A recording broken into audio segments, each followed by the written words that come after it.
दोस्तों, अगर आप म्यूचुअल फंड में इन्वेस्ट करते हैं तो आपके लिए एक बहुत अच्छा अपॉर्चुनिटी हो सकती है कि आप एनएफओ में पैसे अपने लगा दें, क्योंकि ये कुछ समय के लिए खुले हुए होते हैं और अच्छे खासे रिटर्न्स दे सकते हैं आपको लॉन्ग टर्म के अंदर। अगर आप ग्रो एप्लीकेशन से एनएफओ में इन्वेस्ट करना चाहते हैं तो सिंपली आपको ग्रो एप्लीकेशन ओपन करनी, कुछ इस तरीके से पेज दिखाई देगा। यहाँ पर आप म्यूचुअल फंड वाला सेक्शन देखेंगे, इस पर आपको क्लिक कर देना है। क्लिक करने के बाद एक्सप्लोर के ऑप्शन पे आपको नीचे की तरफ स्क्रॉल करना है थोड़ा। तो देखिए यहाँ पर, जैसे कि मैं हर बार बताता हूँ, आपको कलेक्शन वगैरह ये सारी चीज़ें दिखाई देगी, लेकिन नीचे की तरफ क्विक एक्सेस में आपको एनएफओ लाइव दिखाई देंगे। इस पर आप क्लिक कर दीजिए। क्लिक करने के बाद आपको जितने भी एनएफओ ओपन है सबकी एक डेट होती है फिक्स्ड, जैसे कि यहाँ पर देखिए एनएफओ कोई लॉन्च हुआ 25 जुलाई को और 8 अगस्त तक अवेलेबल है। नीचे एक और है, फिर 29 जुलाई को एक लॉन्च हुआ, 12 अगस्त तक अवेलेबल है। ऐसे अलग अलग इनकी डेट्स रहती है जिसमें आप जिस टाइम पीरियड के बीच में आप इन्वेस्ट कर सकते हैं। तो यहाँ पर मैं जो हूँ इन्वेस्को इंडिया मैन्युफैक्चरिंग फंड के अंदर इन्वेस्ट करने वाला हूँ, तो मैं इस पर क्लिक करूंगा।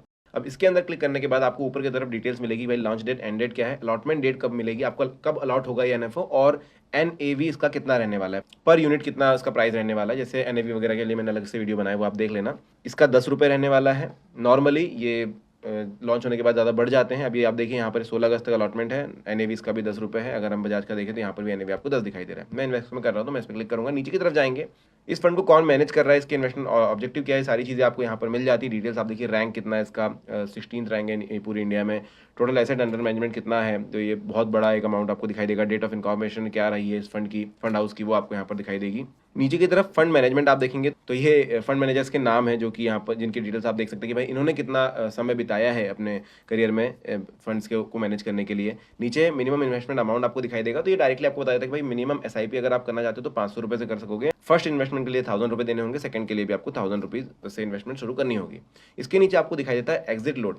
अब एग्जिट लोड क्या होता है, तो भाई इन्होंने साफ साफ बोल दिया कि लॉक इन वगैरह कुछ नहीं है, पर अगर आप इसमें इन्वेस्ट कर रहे हो तो लगभग 3 महीने तक अगर आप पैसे निकालोगे, फर्स्ट 3 मंथ्स में अगर आप पैसे वापस लेते हो तो आपको 0.5% का एग्जिट लोड देना होगा पहले 3 महीने। 3 महीने के बाद ही फ्री हो जाएगा, आप जितने पैसे अपने सारे के सारे कभी भी निकाल सकते हो। स्टैम्प ड्यूटी आपको यहाँ पर दिखाई देगी, वो थोड़ा सा टैक्स लगता है, और टैक्स एप्लीकेशन आपको नीचे की तरफ दिखाई देंगे, जो कि बहुत छोटा अमाउंट आपको देना होता है।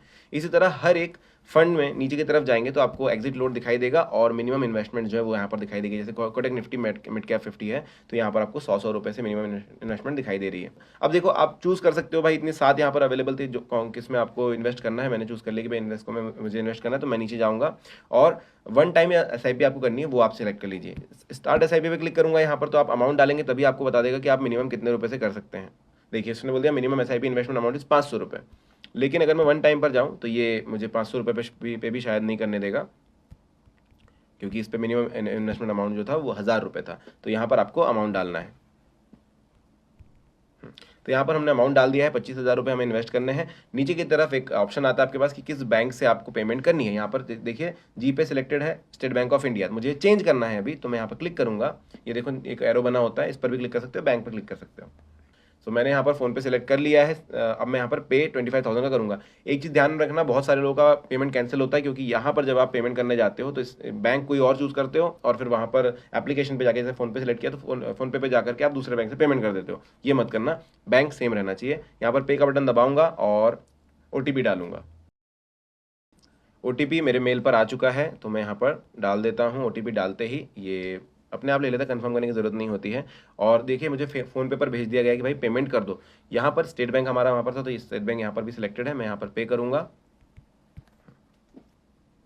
और आप देख सकते हो पेमेंट सक्सेसफुल हो चुका है। डन करेंगे और यहाँ पर आकर देखेंगे कि भाई स्टेटस क्या है हमारा। अलॉटमेंट तो 14 तारीख को होने वाली है, लेकिन ऑर्डर सक्सेसफुल इन्होंने बता दिया है। डन।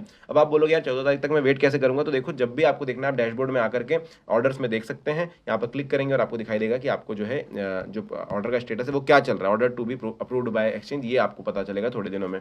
आज 8 तारीख है, आज ही पता आपको चल जाएगा। और आप चाहें तो अपने फोटो पर क्लिक करके यहाँ पर योर ऑर्डर्स में म्यूचुअल फंड में जाकर के भी सिलेक्ट कर सकते हैं। यहाँ पर भी आपको ऑर्डर दिखाई दे सकता है। अगर आपको एक्सप्लोर में नहीं दिखाई दे रहा है तो ज़्यादा टेंशन नहीं लेने का। इसके अलावा कोई क्वेश्चन आपके मन में है तो कमेंट सेक्शन में पूछ लेना। वीडियो कैसा लगा मुझे जरूर बताना। Thank you.